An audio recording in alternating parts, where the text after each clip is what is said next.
My, there's a lot of you. You hear me? Okay. Go for it there.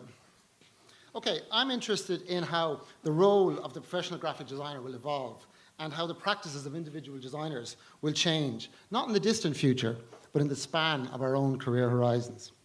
If we take automation, for example, this documentary argues that for automation to succeed, it only needs to be better than most of us most of the time. And it's not only taxi drivers who need to be concerned about this. Much white-collar work can actually be automated as well. And designers may not be protected within a creative bubble.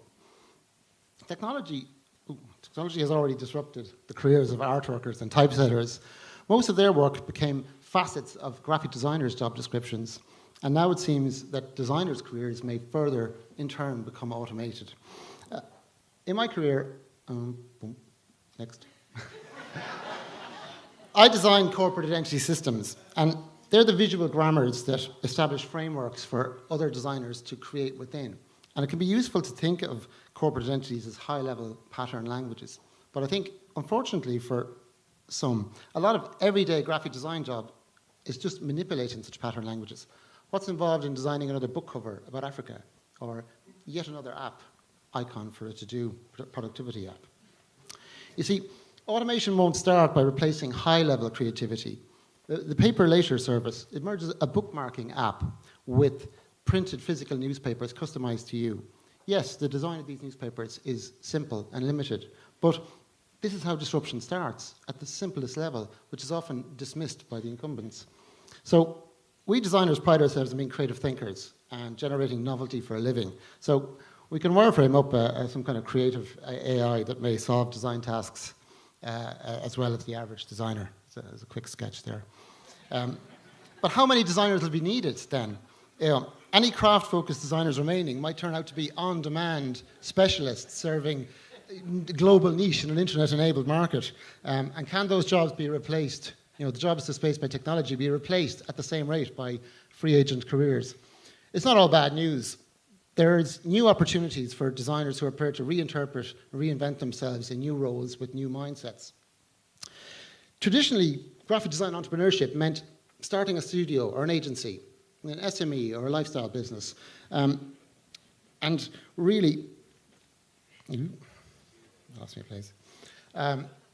Not economically significant enterprises. And I think what's changed is that as value has moved up in products and services to the experience layer, you see the international business media now saying how the increasing contribution of design, it's the people with the highest levels of design thinking and creative collaboration who are deemed critical and sought after. So the role of the designer founder has now become a viable career path. This is someone who uses her design thinking methodology and mindset to create businesses that are more ambitious than just service agencies. And people are taking this seriously. In the US, the 30 Weeks initiative, it equips designers with the skills to create enterprises. After years of trying to teach startups about design, they've reversed the process. So we can ask ourselves, what is the opportunity or the need for such initiatives here in Ireland? Because internationally, there are already high-profile, market-disrupting companies founded by designers. And I think nobody claims that designer founders are better than business or technical founders, but rather they complement each other. Indeed, VCs now say that the designer has added to the engineer and hustler partnership as the core of the good CEOs. And I think it's interesting to see what the priorities of design-led startups would be versus technical-led. And while that triangle structure is maybe more typical in the west coast of the US, here in Ireland we are starting to see homegrown startups with designers taking key roles on some of the founding teams. I spoke to the third level colleges about this because they have a role, obviously, in fostering the entrepreneurial spirit in the next generation of designers. Maybe they can't flick a switch to turn that on, but definitely the institutional reaction maybe is frustrating for some educators. So, in future, design careers are going to be more different than what we expect. And I think this kind of novel entrepreneurial path, it won't suit everyone, but I suspect that more of us will have to step up and sort of start acting as instigators.